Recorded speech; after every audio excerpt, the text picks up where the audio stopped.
Entrepreneurs feel the struggle. They constantly wear many hats trying to figure out how to take their business from startup or an idea to the next level and a reality.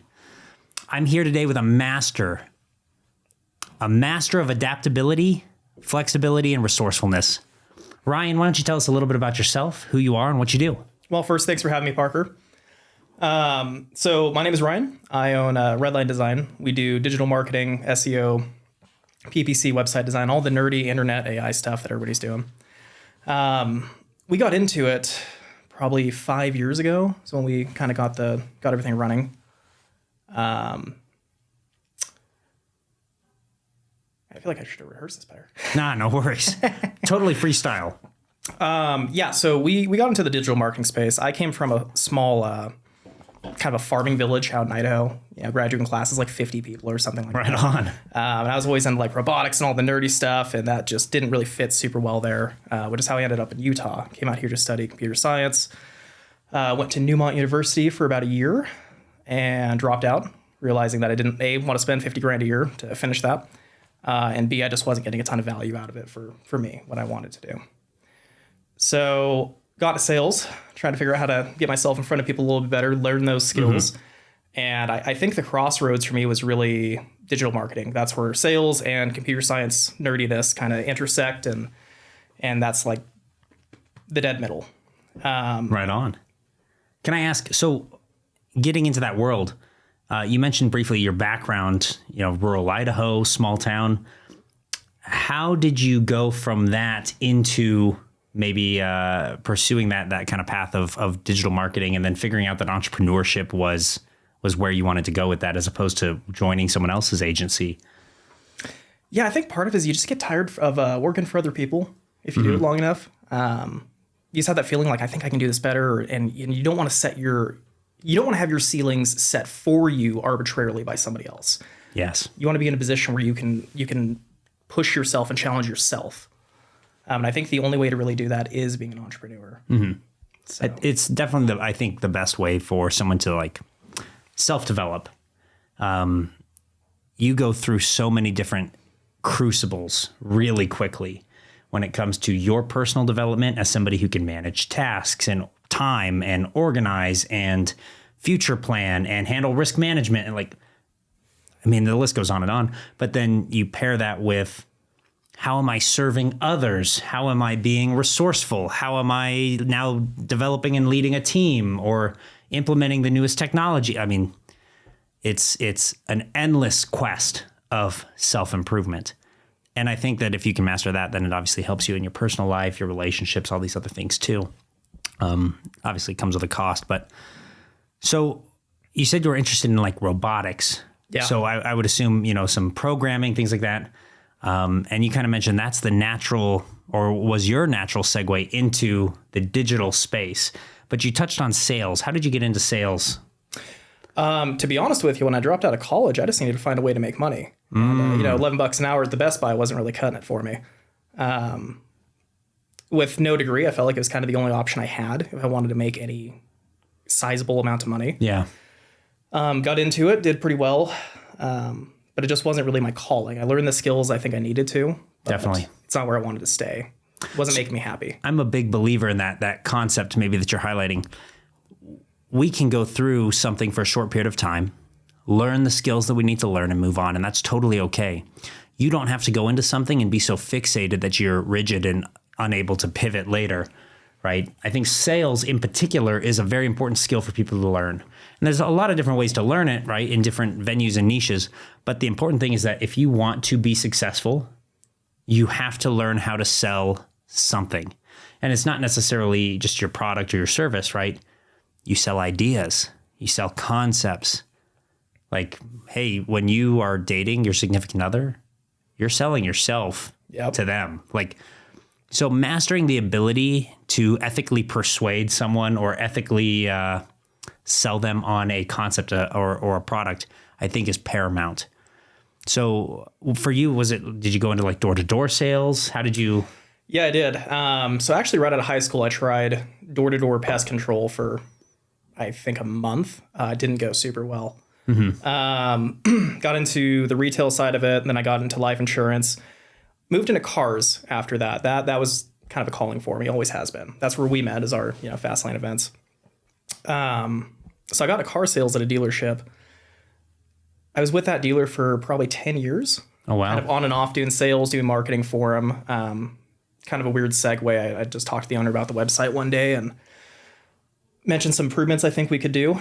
So he kind of turned me loose to do that and gave me control of the social media after that. So my job kind of shifted away from sales for a while. Yeah. And then I came back into that spot later as a sales manager, finance manager, kind of did all the things. So very interesting. So you shared, a couple different avenues. It was door-to-door pest control, retail, cars, right? And it's okay for something to be horrible like that, right? You were there for a month. It's not for you. You move on, but you gain some experience in the process. Yes. I'm an experience junkie. I tell people all the time I'm an experience junkie, but that's not necessarily an adrenaline thing. It's that I just want to do everything at least once. I want to learn from the experience. Let's get that look. So I did door-to-door sales for landscaping as a kid. Like the weird thing, I started a landscaping company with one of the neighbors on my street. And we didn't get a lot of clients from hanging out flyers and word of mouth. So we literally started knocking doors, advertising ourselves like, hey, we can come and redo your yard. We'll come put in gravel here. We'll redo your park strip. We'll do your sprinklers. It's kind of a weird concept. And we probably got 1%. Like we knock 100 doors, we got 1 yard. That's one you didn't have. But that was one we didn't have, right? So a slow introduction. From there, I moved into customer service. But the customer service was really more of a sales job. It was payday loan collections. So I'm selling people on giving me money, essentially. And granted, it maybe helped a little bit that they knew they owed money. But so I transitioned into that. And then I moved into, in high school, door-to-door sales for the Cutco knives. So I was like a really young dude, but I'm like my first week doing that, I made like $400. And I'm like, this is the high life. I'm set. I never have to work again. Like this is all I'm going to do for the rest of my life.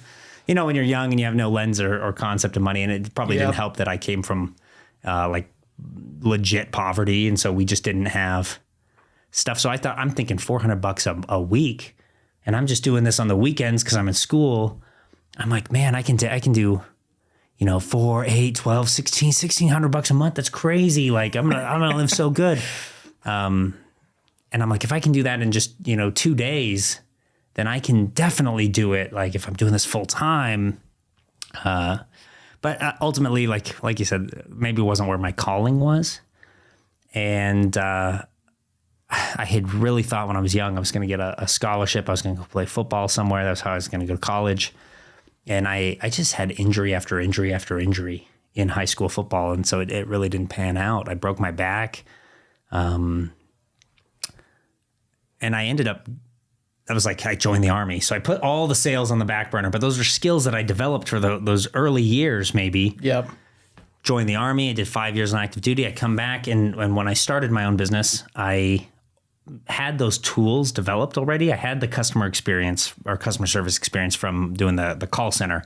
I had some door-to-door sales under my belt.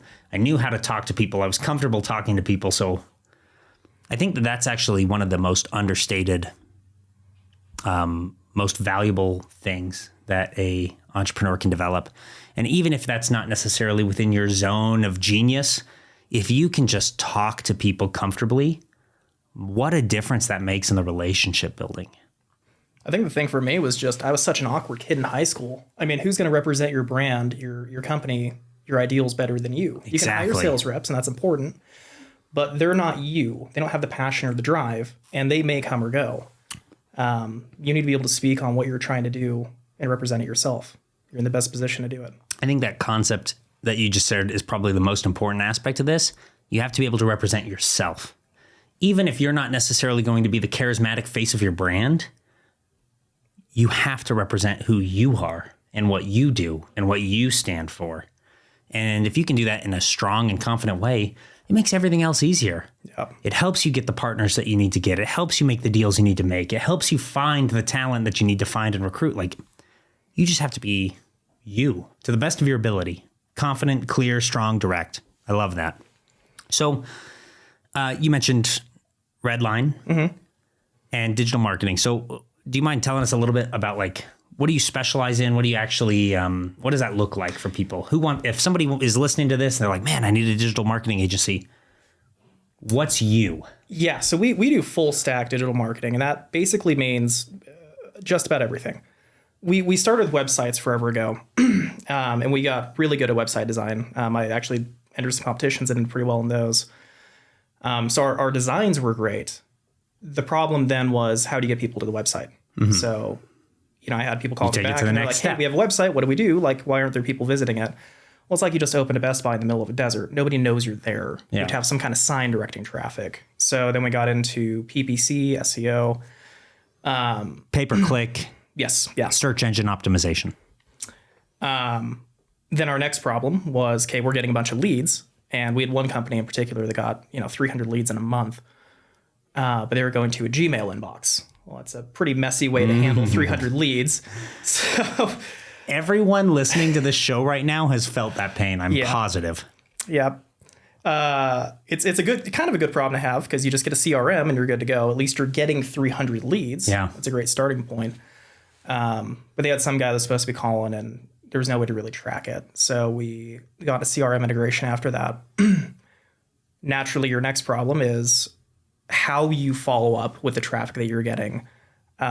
You want it to be consistent for every one of those leads. You want to make sure they're getting followed up with enough, but not too much that you're getting blocked. So that's where AI comes in, because it can respond for you. It can warm the leads up. It can move them down the pipeline so that your sales reps have a very easy close getting lined up for them. And it never sleeps. If somebody's messaging you at 2 a.m, it'll respond. So that's kind of been our progression funnel. So we do all of it all the way through. Right on. So starts with the website, moves to lead generation into AI optimization, essentially. Yep. Dude, AI optimization is definitely a weak point of mine. I know I need to be better about learning, but I'm like, you know the saying, old habits die hard? Yeah. Oh man, it's that. Like, I am a product of locking myself in the closet and just grinding out the web design. Yep. Or grinding out the funnel, or building the ads. Like, I do everything manually still. And that's not to say, like, I'll use AI as a tool to make me better at what I do, if that makes sense. Yeah. I haven't used it to replace anything. And I think a lot of that struggle, and maybe for the listeners too, is not knowing where to go or how to get there, and then how to make the AI do those functions. Like, it's not necessarily immediately available information. Where do you, or how do you recommend somebody learn about that stuff? Well, I mean, as a starting point, there's a YouTube for everything. Oh my gosh. Thanks for saying that. So I'm a big believer that you actually can learn how to do anything on YouTube. Yep. 100%. I think the other thing people don't always think of is you can prompt AI for how you should prompt AI. That sounds a little weird, but if you have multiple different AI tools and you're really learning how to use a few of them, you can prompt, ChatGPT or Gemini or whatever. How do I prompt this tool? How do I make these prompts better? And it will train you how to use that more efficiently. So that's good. Yeah. So you can refine how you're prompting and get better and better. And it knows how to use that AI already, because they have access to, the API, the code. It understands how it works intuitively. So it can teach you fast. I think the other part of it is getting your different tools to talk to each other with AI. Okay. So if you have, a Notion database, you have your ChatGPT connected to that, Notion's connected to your Teams, it's connected to, whatever other tools you're using. It can reference everything you have connected to it through that pipeline. So you can pull through your emails or files you have for a client or whatever, and you can train your AI off of those models. And if you ask it, I want to develop a chatbot for my website, it'll walk you through how to do it. You just have to ask it and know how to ask it. Gotcha. Okay. And that's curious. So I'm learning from you right now. and it makes sense. I've got, obviously my chat GPT, right? Everybody's got their chat GPT now. I have an API integration. I tie that API integration into my website builder. I teach it to write the copy based on my prompts. So that helps me with generative copywriting. It's not obviously perfect that way, and it only draws on the experience that I go in and I add to like project files. So I share the information that it can have. I didn't realize, I guess, that I could link this. One, I need to get a database then, link it to the database. The database can obviously store way more data than the 20 project files or whatever that AI will let you just plug in. Yep. Yeah, you just have to find a way to expand what it can do. And then I would assume it's just more API integration lets it, interact with all the other different softwares. Yeah. And that's the thing, like API integration probably sounds scary to a lot of people. It'll just do it for you if you prompt it right. You don't really have to do a whole lot. Gotcha. You just got to, hey, give me a step-by-step walkthrough on how do I make you integrated with X, Y, Z. Yeah, or use, agent mode on ChatGPT and give it the instructions and let it go do its thing. If you're unfamiliar, that opens a window and it's like, I'm totally unfamiliar with that. Oh, it's awesome. It'll open a window and you can give it instructions like it's an employee. Go create an API for this and connect it to this. It'll just go do it. It opens a browser, it writes the code, it'll log in as you. So you just got to give it like your login, your email and password. Dude, that's crazy. It's insane. I'm going to go play around with this today now. Yeah, it's pretty wild. I've got some space on my schedule this afternoon. Oh man, we're going to get in trouble. Okay. Yeah. I'm gonna break so many things today. It's Sometimes gonna be great. It feels like building Skynet. That's the trade-off. Oh my goodness. Okay. So I mean, the lens of the show, typically we talk about like how can we help somebody who's starting, like overcome some of these obstacles that they're facing. And for me, I'm thinking that this is largely like AI is overwhelming. It's overwhelming. And I mean, how long have you been involved in it now? Or learning. I've been pretty heavy into it for probably 3 years. So for somebody just starting out, or for somebody like me who like, I'm just using ChatGPT kinda sometimes now, where do you recommend they start? Is it just searching on YouTube for what they want to do? Is it like, are there certain tools that you just kind of recommend that everybody learn to use? I think Notion's a really good one. For entrepreneurs, because you can use that like we were talking about a database. You can use it as a database and it's very malleable with what you want it to do. You can also use it as a calendar tool. You can use it as an email tool, all these different things. So it kind of fills the gap in a lot of other softwares. Replit is a very interesting tool. It will develop applications for you. It charges you as you use it. I've probably spent $3,000 in the past month on AI usage, but I've built 10 sites and 5 or 6 applications, just locking myself in a room and doing the thing. Sure. Can I ask, well, I mean, we believe in getting an ROI on everything. Mm-hmm. So if you spend $3,000 on your AI usage for that, what's the ROI? I mean, you said you built 10 sites. What do you maybe generally, profit on 10 sites? I used to charge $3,000 to $5,000 for a website because it took considerably longer. So then you're getting like 90% return. Well, now I charge $1,000 because I can do it so much faster. Oh, yeah. Right on. Okay, so you do 10 sites, $10,000, costs you $3,000. Right. So most of that you're looking at a 2.5 ROAS, give or take. Yeah, most of that was spent on the software applications. So I have an automated SEO tool that we're about to be rolling out here. We've got 3 people on a waiting list right now. Mm-hmm. Our first tier is $700 a month. So that's residual on that tool that we built. Sure. So as that continues to scale up, that's where the ROI is going to come in. Have you got into any like LLM SEO, the large language model SEO? So like Yeah. What do you? This is another world that I'm like just becoming exposed to. So I guess what's the recommendation for that? It's probably just still the same. You ask the chat bot or ask the GPT, like, how do I do this to help you put me in search results? It is the best person you can ask. Okay. Right. Which makes sense because it understands how it works. It's similar to SEO. It does look for a few different things, but ultimately you can just feed it the link to your existing website and say, I want to optimize this for LLM SEO. Mm-hmm. It'll tell you exactly what you need to do. Yeah. Dude, it's crazy stuff. So can I ask, as far as like strategy for entrepreneurs starting up, I mean, it really sounds like one of the secrets to the adaptability, the flexibility, the staying up front and current on time is just sticking with AI and learning as it develops.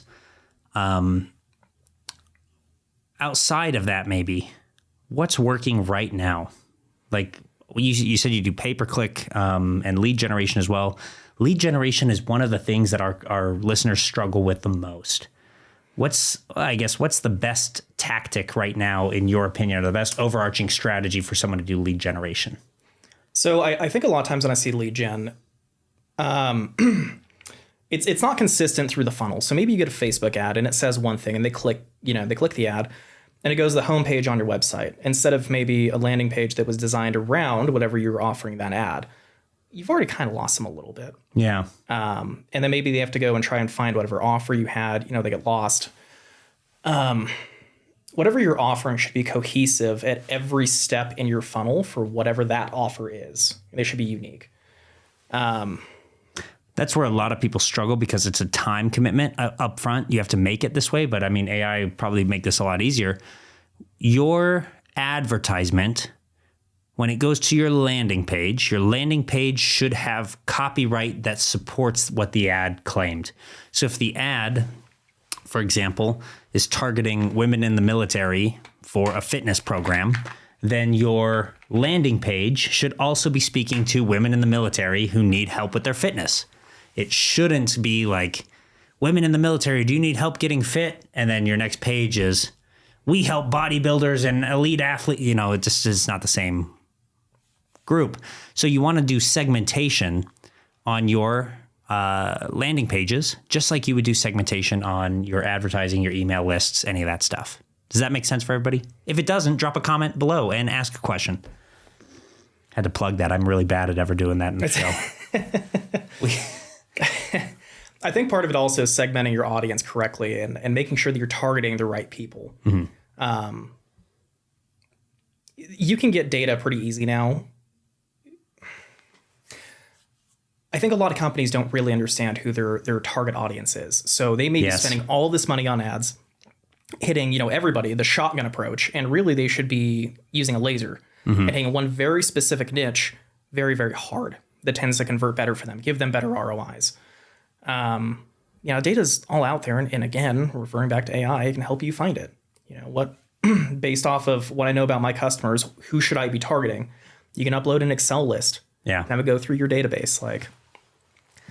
That's one that I do use. So I'll have ChatGPT analyze the demographic information of my customers so that I know what demographic information I need to be targeting. The thing that's not maybe super crystal clear for somebody who's never done this before, right, is that if I am targeting across the United States with my first advertisement, right, it's a really wide net. And I bring in, let's say 20 customers, and those 20 customers all come from, like 5 zip codes. I know that those 5 zip codes resonate really well with the messaging. Like that's the culture and the climate around those people. Yep. It doesn't mean I need to go target all these other zip codes in the world. It means I need to target what's around those communities. I need to find those people that are interested in my message. Or if you notice, like, for example, my social media, I get like 80% male followers. And that's not to say that I need to, target more women. It's like, no, I appeal to 80% of males. And so I'm going to target more males. That's your audience. That's my audience. So it's maybe the recognition of like, what can we actually learn from the demographic information? Like if I have 1,000 customers and 800 of them are males over the age of 45 who are conservative leaning and veterans, I know I'm targeting males over the age of 45, conservative and veterans. And like, that's what I'm going to appeal to. And so that's what I'm going to pursue because that gets me a better return on the investment. Does that make sense? If it doesn't, drop a link in the comments. Drop a comment below.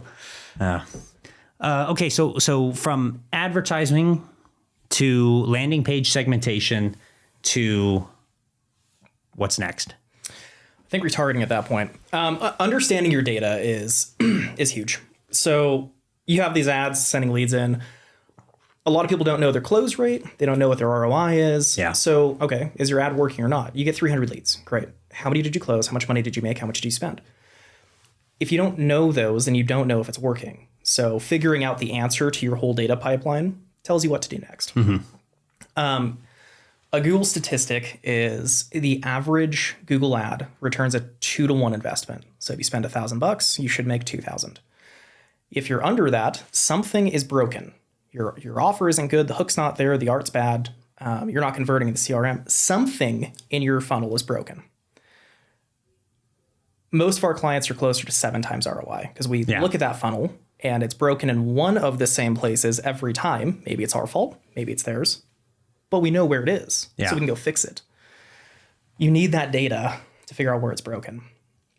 Once you have that, you can figure out which of your strategies are working better than others. Maybe you have 10 ads and one's returning a 12 times ROI and 3 are losing you money. Well, get rid of those 3 and juice that one. Yeah.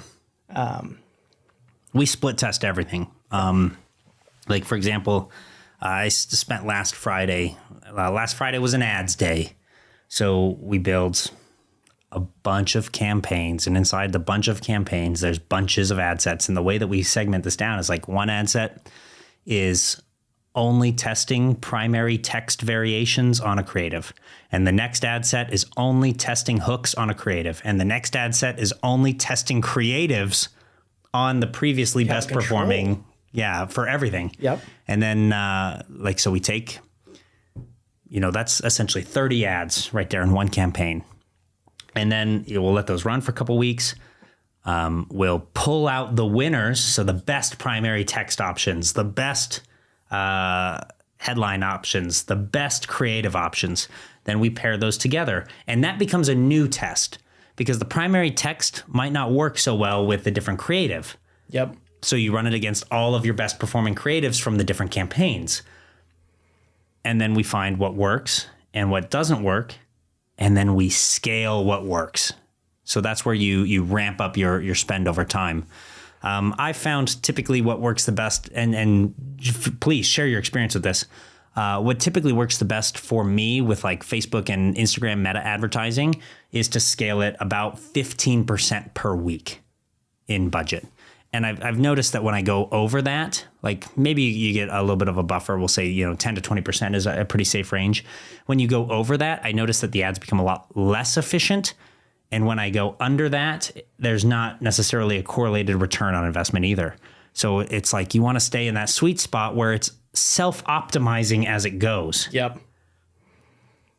Yeah, and you also don't want to get your ad oversaturated too fast and burn through it if it's working well. Correct. So I guess audience size, and that really stems from understanding the demographic information and the interest base that your customer has, like we were talking about earlier. Yep. Right? Like if you have a hyper niche, and when I say hyper niche, I'm talking like ultra specified, that you're only appealing to 1% of the population or something like that. You don't want to go and throw $100 a day at that ad and right out the gate and just... Yeah. You will burn those people out before they're ever interested and before you actually refine, like you said, the hook, the story and the offer there that are presented in your advertising. So I found it's universal. It's always better to start small. And when I mentioned like those the campaigns, and each of the campaigns has the different ad sets, each of the ad sets has the different split tests. I typically start those on like a $5 to $10 a day budget. Like I start really small with those, but over the course of a week or 2 weeks, you'll see who the winners are. And that becomes pretty clearly defined pretty quickly. And then you take those winners and that's where you put them into the next set of split testing. When you put them into the next set of split testing, you add, another $10 to it. So now you're doing $20 a day. And then outside of that, when you find the winners and you start scaling, that's the 10 to 15% rule pretty consistently. I mean, I've just noticed that the scale stays a little bit closer to the exponential side when I'm doing that, as opposed to a linear growth. Carpenters have a saying I really like about this. Measure twice, cut once. I think it's really important for your ads. Otherwise, you're going to light a lot of money on fire very quickly. And it's so easy to do so because every advertising platform wants to take your money. Yeah. right? It's like, yeah, Google has no problem with you getting, 0.5 ROAS because they're like, yeah, sure, throw the money at it. Yep. They got paid either way. They get paid either way. So I like that. I like that saying. And that just, to me, it underscores the importance of making sure that your split testing is consistent.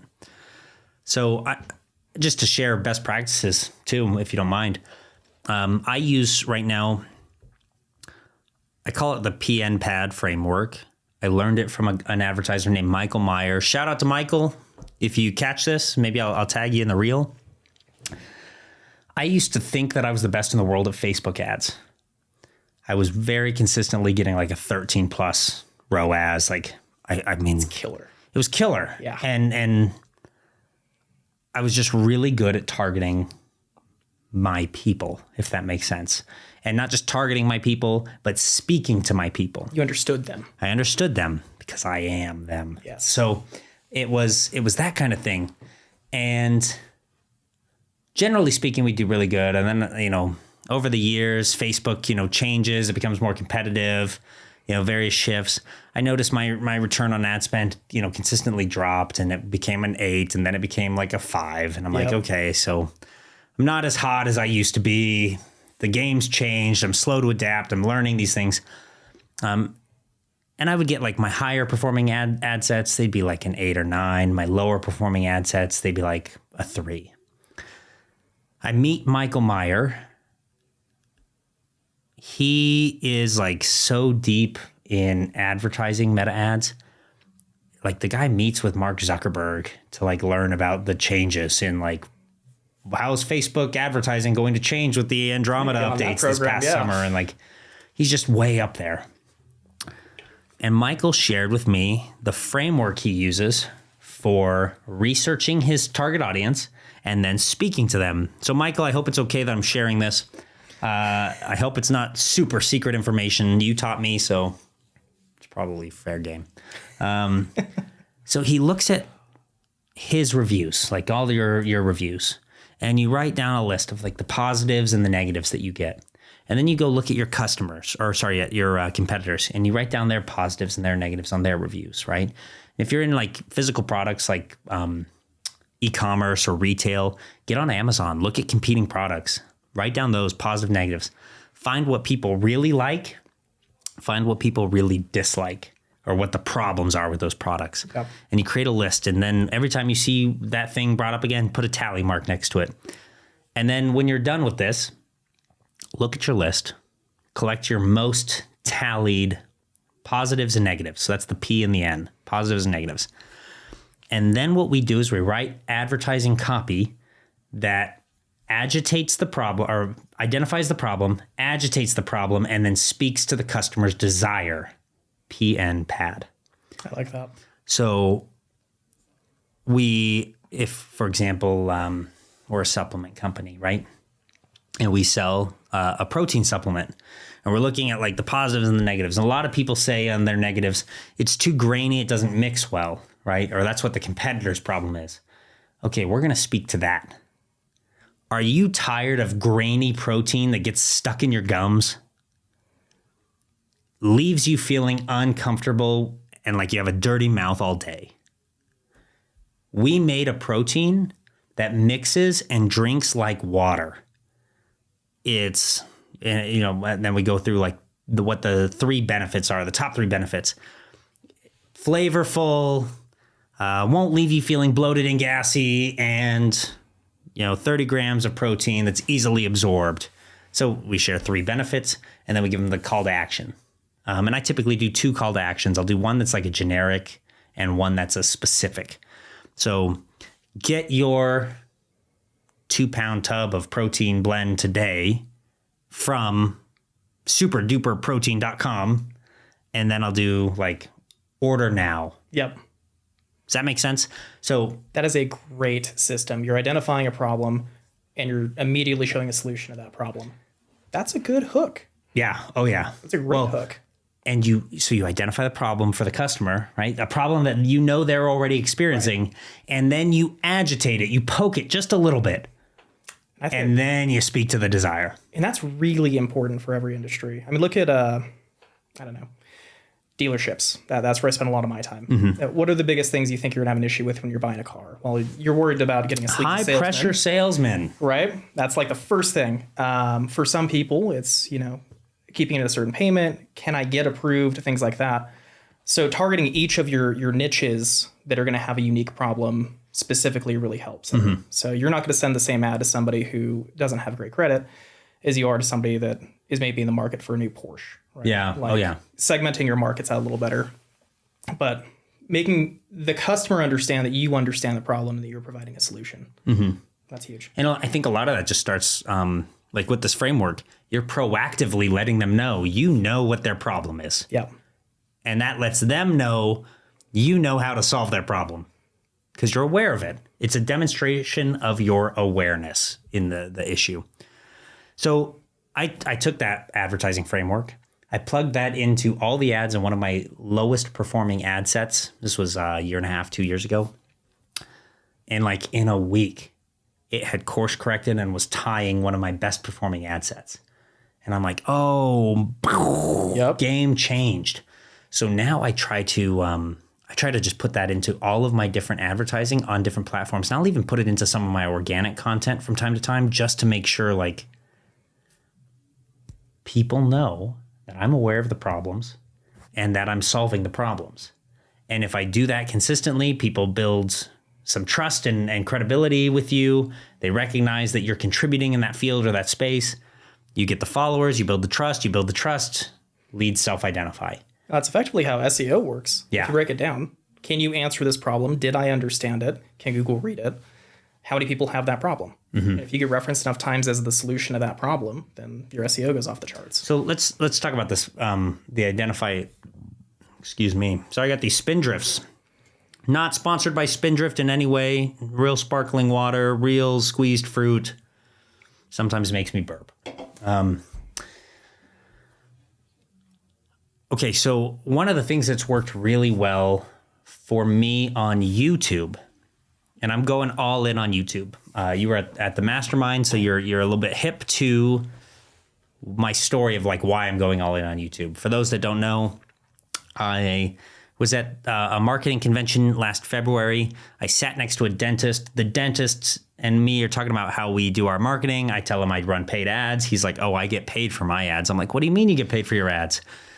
This guy tells me he gets $8,000 a month from YouTube for posting videos, educational, informational, value type videos that are all answering like frequently asked questions dentists get. So it's like, how does a dentist actually brush his teeth? What toothpaste do dentists actually use? How does dentist recommend you floss your kids? Like what? I mean, all that data's out there. You can look for the most common search questions. Oh yeah. So he positions his videos as a answer to someone's question. Yep. Now, for those that don't know, YouTube is the second largest search engine in the world behind Google. If someone has a question, they get on YouTube, they ask the question, and then YouTube prioritizes your videos based on how it answers the question. So this dude posts these videos, always has exposure because he's answering people's questions. That builds trust and credibility. And then anyone who's around or even remotely close to his clinic tries to book with him. So he's like, I'm always fully booked. I never have to wait for a lead to come in. We have a wait list and I'm getting paid to do that. That's slick. That's the way to do it. So I'm like, his business, I mean, dentists make good money. He's always booked. He's there. People trust him. It's got residual now. Yeah, that's just excess. That's extra. And he doesn't run advertising, like paid ads at all. He just gets paid for posting videos that bring him leads. So I'm like, okay, I've got to go all in on YouTube. And go ahead. I think anyone can do that now too with AI. You can use AI to make your own videos. You can, ChatGPT, what are the most common searches for insert industry? It's all there. It can write the script for you. I don't know if you've noticed this, but probably half the videos about learning some AI tool are made with AI. They're generated automatically. Somebody's popping in those questions automatically, having it generate a script, feeding that into another AI tool, having it generate a video. Up to YouTube it goes. And they're just server farming this out automatically for those common questions. And I bet you can even do it in like a ChatGPT agent mode. So then you're not actually ever doing anything. It's just being created. Well, if you want to set up that pipeline, you can ask it how to do it and it'll do it. I mean, literally anybody can do that now, even if you're not comfortable in front of a camera by any means. Oh, so I really like that you brought that up. One of the things that I've taught some of my clients is, people get camera shy, and I think you've got to overcome that. I mean, that's my personal belief. It's that, can you be comfortable? Can you clearly represent yourself, like we talked about earlier? But a lot of people are afraid. They get afraid of how other people are going to perceive them on the camera. And I think ultimately as entrepreneurs, we have to overcome fear to be successful and effective. So I think you should get in front of a camera more and tell your story and talk and come out with a hook, share the story, make an offer, right? That's my process. But for the people who are afraid to do that, and you're so paralyzed by fear that you're inactive, the solution is now you can clone yourself with AI. So the way I'm familiar with doing this, and tell me if you think there's better stuff out there, is you can use like 11 Labs. 11 Labs lets you clone your voice. Yep. So you read a little bit into their AI clones your voice, your tone, your inflection, all that stuff. Then you can go over to like HeyGen. HeyGen lets you take selfies and video of yourself, and then it clones you for video. So then you can merge your 11 Labs voice with your HeyGen video, and you have a perfectly replicated, I mean, really close to perfectly anyways, replicated version of yourself. Yep. And then what you do is you just give HeyGen the video. You're like, I want a video of me talking. Here's the script. It makes your mouth move and your lips move to like emulate those words. And then 11 Labs is superimposing the voice over it. And now you have a video and you never had to go on camera. That's wild. It's insane. I mean, I'm still a big fan of going in front of camera. I'm sitting in front of a camera right now. I am not an AI bot yet. It's funny how often you have to start saying that now. I think so much of the content is AI everywhere. Oh, and that's not man. No, you're so right. And people are getting honestly turned off by the AI generated content, especially if you can identify it as AI generated content.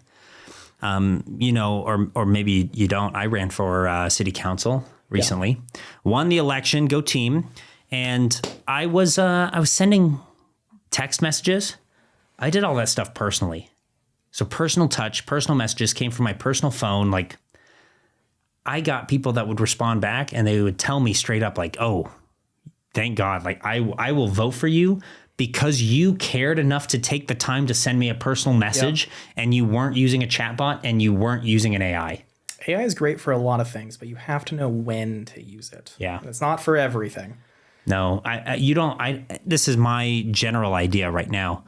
I don't want AI being the forward face of the company. Yeah. I want to be the forward face of the company.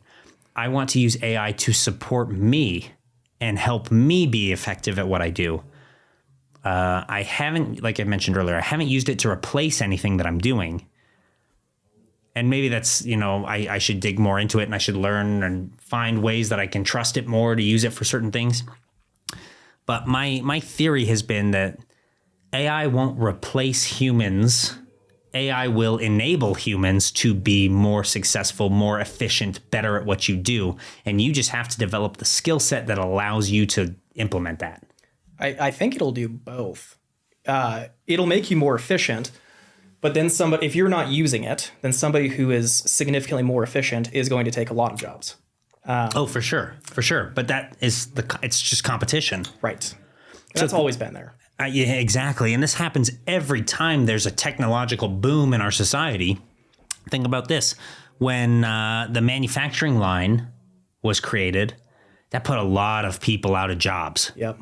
Because now you have machines doing the assembly versus by hand, somebody on the line puts a part into place, it goes to the next person, they put the next part into place.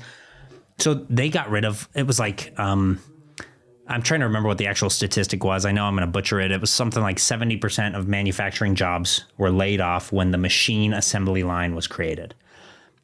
and people think, oh, this is such a horrible thing. They took so many jobs.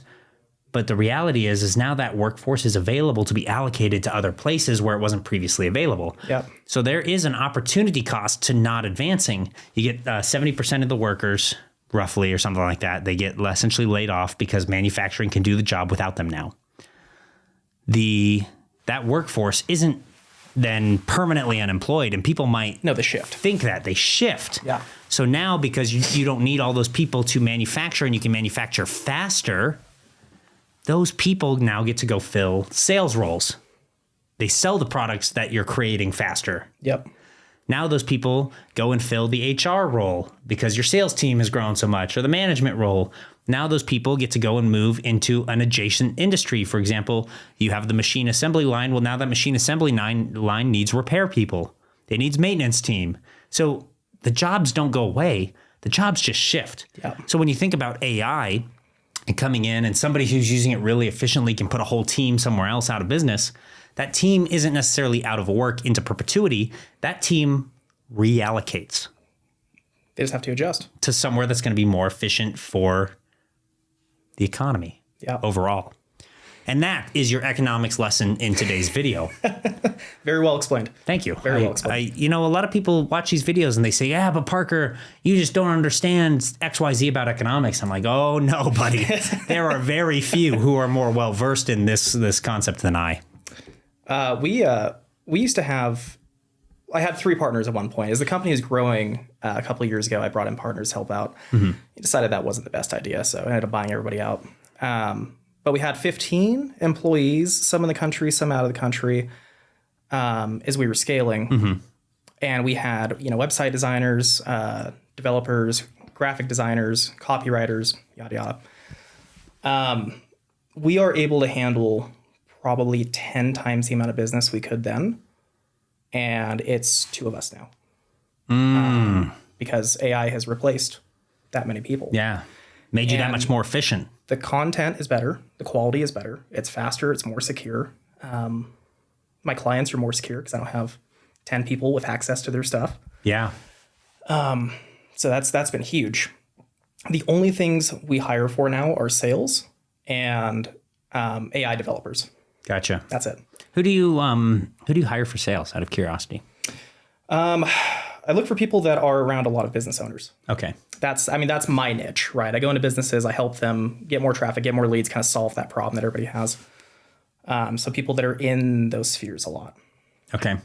I guess everybody has different ways of doing this kind of stuff. I mean, some people will tell you they hire online setters, and those setters book calls based on messaging on, and then those calls go to a call rep, and they use virtual assistants and VAs around the world and people to do that kind of stuff for them. And I just don't ever think that that's the most effective way. We're at the scale where I still want to talk to everybody myself. Yeah. Kind of feel everything through, figure out where the problems are, and sit down with that particular owner and make a plan customized for them. I don't niche out into one industry. I have a lot of experience in the auto space, but I've had clients do hot tubs, life insurance. I mean, I'm all over the board. So I'd like to make tailored plans for each business specifically. Gotcha. I like that. Do you do anything that's, as far as your sales goes, that's more automatic? Like, do you run a website? Somebody can just come and buy a program or a plan or a web creation from you? Ironically enough, no, not yet. I do have that SEO software. We're getting close to, it's in soft launch. We're kind of guinea pigging right now. People will be able to just go and buy that online at different subscription tiers, and it'll automate your SEO, and it'll post to your website, once a day with a blog and a picture, and automatically farm the backlinks out for you and give you analytics like any of the other tools do. Gotcha. But then you don't have to do it. And again, we used to charge, $1,500 a month for SEO. Yeah. We were doing a content piece a week at that. So this is a lot more efficient. Yeah. Now it's a daily thing with generative AI. Yeah. Okay, because I the way I do stuff, and I'm doing a lot more higher ticket coaching, and I've been scaling the price with that stuff too. But I haven't given up on the old ways, and what I mean is I still will run ads to a landing page. That landing page has a video sales letter from me and some long form sales letter underneath it. And you can go and you can click and go to your order now page. That's great. Yeah. I will let you plug in your stuff and just pay me right then. Or you can book a call with me. And I give them the option. Yep. But I haven't been so concerned about selectivity necessarily that I have prevented people from working with me that wanted to work with me, if that makes sense. Yeah, and I like to kind of do an audit, make sure that it's a good fit for both of us. I think that's probably the best practice. I haven't run into, and maybe this is my own naivety perhaps, but I haven't run into an issue where I was working with someone that I shouldn't have been working with. And I wonder if that's just I've done a good job of the messaging and I'm attracting the right people then. Yeah. And I think that part of that helps, I am selling at a high enough price point that people self-select out if they don't think that it's a good fit with me. Yeah. Yeah, I think that's a huge part of it. I mean, we've had to increase our prices a handful of times to avoid that problem. Mm-hmm. And honestly, part of it is with marketing, if you don't have a big enough budget, you're not going to get the return you want. There is trial and error with it. No matter how much data you have. Yeah. It might take you a couple of months to get your campaigns to where they're really churning some money for you. But if you quit month one, then everybody's time is wasted. And then you feel like I just lit a bunch of your money on fire. That's not good for either of us. Yeah, exactly. So I look for clients that are going to commit for longer so we have time to really dial it in. And then when it's dialed in, it just prints money. I try to do 12-month commitments. Try to do a full year. In the past, I've done 6 months, and that's been okay. Yep. The thing is, like, when we do a 6-month term with somebody, typically the first month is we're assessing and we're fixing you. Yeah. And then your months, 2 and 3 are more spent on making sure that the systems and team are operating effectively and efficiently. And then it's really month 4 through 6 where you can start to get into the business and start to get into like the KPIs, the return on the investment, that kind of stuff. Now you'll, generally speaking, like you met Jacob. He was in there recording in the other room, Jacob at the Mastermind. Mm-hmm. So Jacob is one of my clients now. And that's not to, like, he just finished month 1. And finishing month 1, he added I think 5 new clients. And so that 5 new clients is like an extra $1,000 a month of income for him, right? Something like that, or $1,000 of commission, so like he was getting some immediate return. Now, granted, that's not at scale yet. This is just like we're entering the baseline systems. We're, helping you be motivated. Man. So typically what we see is month 4, 5, and 6, that's where the big growth is. Yeah. So then I'm like, okay, we just need to extend this. If we keep you on for a year, if we get that year commitment, like then you have real big year over year growth. Business That's growth what is we can exponential. drive. Yeah. You may bash, and this has certainly been my experience because I've had companies on and off over the years. And a lot of those didn't work out. Had to learn some things. Running a business is hard, especially if nobody's teaching or coaching you. I didn't know how to find resources like that. So I just kind of had to figure it out. That means I just felt like I was bashing my face in a wall over and over and over. And eventually I'd get through the wall somewhere. And then there's another wall behind it. Like that's owning a business, Yes. But when it starts taking off, it becomes exponential. And that's the really fun part. Well, and I love that about maybe this podcast even, right? Obviously all the listeners are not people that I coach, but this is a way that both of us, we can share our knowledge now. Yeah. They can go learn, grow, develop, and build trust. So, I mean, it's actually pretty common, and I hope that this works out this way for all of the people that come on my show. I shared the story of Jessica Cunningham at the podcast. She's the belief code, or the podcast, the Mastermind. She's the belief coding founder. She sent me a voicemail on Instagram the other day. She's like, hey, I just got another client from the podcast that we did when we were in Mexico together. Like, awesome. That's cool. Sweet. Yeah. But things like this, they give you a really good opportunity to, 1, you're exposed to somebody that you wouldn't normally be exposed to. 2, they build trust. You get to demonstrate your knowledge, your expertise, your genius, and then people learn from that. And when they learn from that, they say, hey, this is somebody that can teach me. I'm learning from him. Let's go learn more from him, or let's go get him to help us with our problem. So I'm a big fan of podcasting to solve that. Yeah, specifically. I like that. Okay, is there anything that's not working right now? Things that you would recommend people stay away from? Mine is generic and faceless content. I hate that. I think that's the downside of AI. So it with great power comes great responsibility. Yeah. And you can generate all of the AI content you could want to. You could automate generating. There's a ton of things you can do, but are you putting out a bunch of garbage? Right? One well-crafted piece is still 1,000 times better than 1,000 garbage articles, just spam posting. So I think that's where the human element comes in, is to really refine what you're producing and make it the highest quality possible. Use the tools to help you do it, but don't just turn it loose. Yeah. That's what we're doing with the SEO tool right now, is really making sure the content is dialed for each client and is high enough quality that I'm happy with it. Awesome. So it's got to pass my stamp of approval, because mine's probably higher than most people's. Good. It should be. Yeah. General rule for everybody listening. 49% of people are below average. Yep. In anything. As long as it follows a normal bell curve distribution, I guess I should clarify. Because somebody's out there listening and they're going to say, well, Parker, what if it follows a different distribution model? Got it, dude. I got it. But there's probably people listening that are better at a lot of the stuff than I am. I'm not ignorant to that. There's always somebody better. Oh, Who's yeah. a bigger fish, Yeah. for sure. Like the Michael Myers story. Straight up, I thought I was the best in the world. And then I find a guy who's at a level that I didn't even know existed. Yep. And he's just better.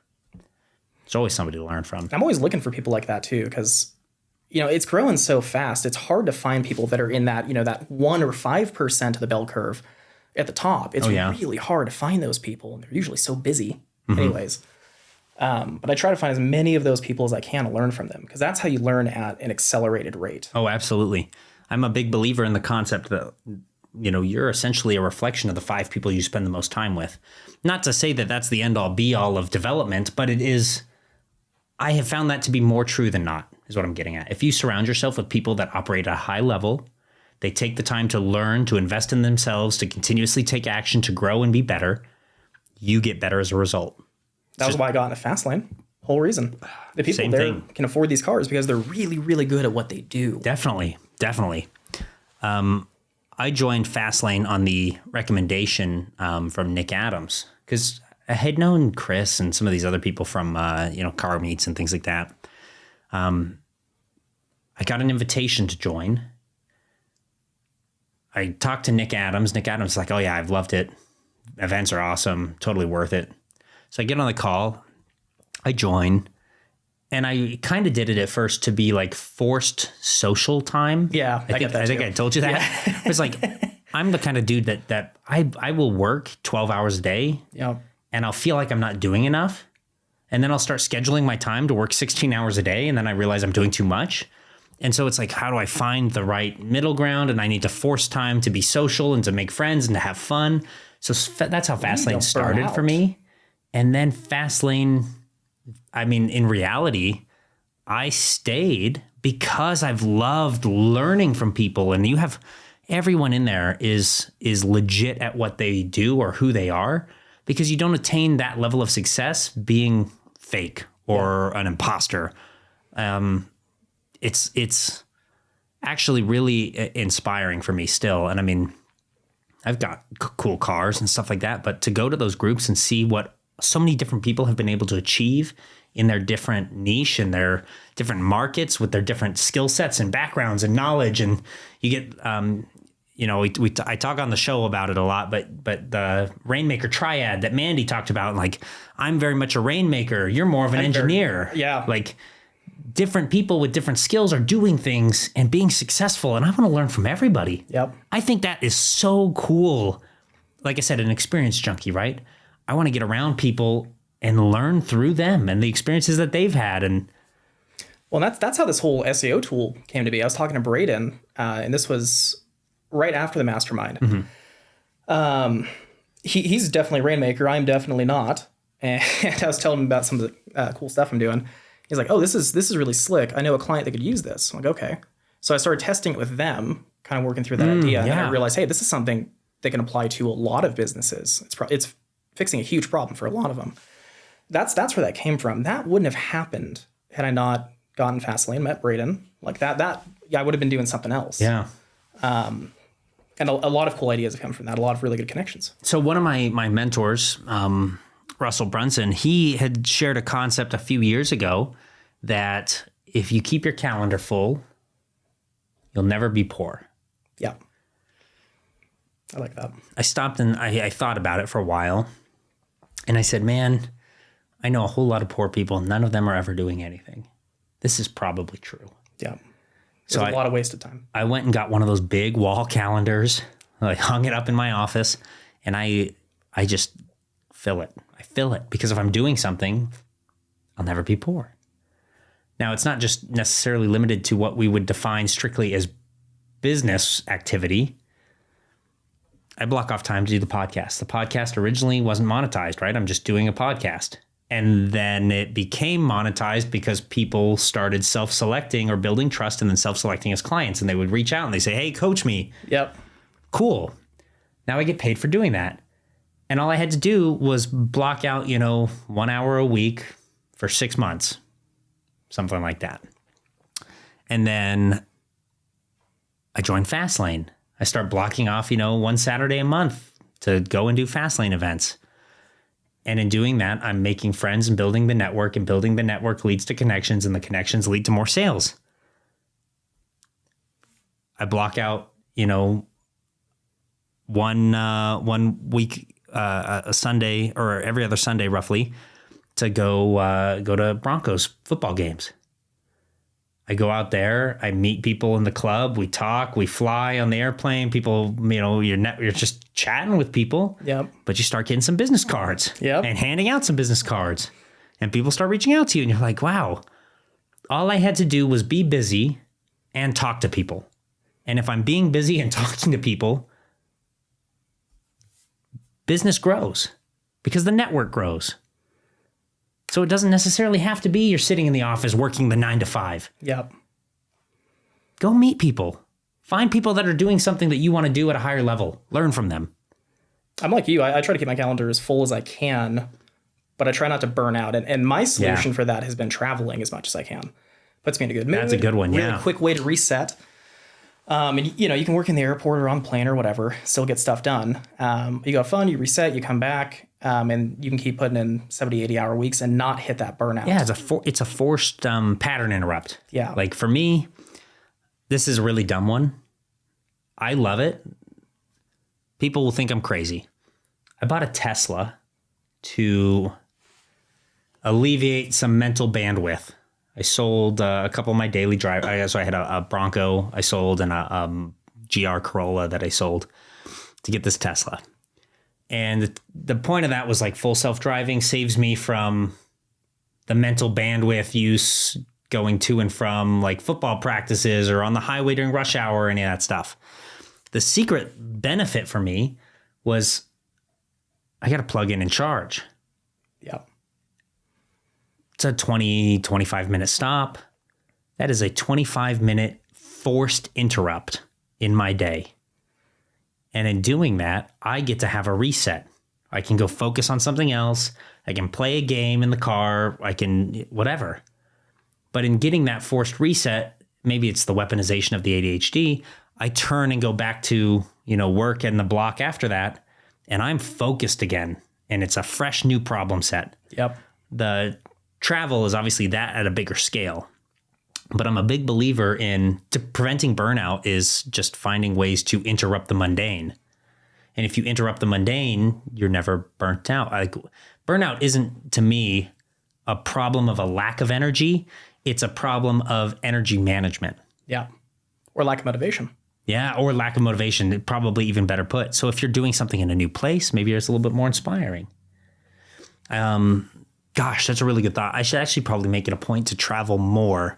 The travel that I do is typically very small. Like we go to a marketing conference in Vegas. We go to a football games on the weekend or something like that. Like those are great. It's a day trip or something. It's a forced pattern interrupt, but it's not. I mean, I think about like I went to Mexico over the summer for a mastermind, and I was there for just under a week, maybe 5-6 days, something like that. I filmed, I think, 9 episodes of the podcast while I was down there. That was really good. I was super productive, hyper productive, but I think it's that I'm out of my normal mundane. It's re-energizing, it's re-motivating, and I'm able to go. I think in my experience, that's when I've been my most creative and had some of my better ideas.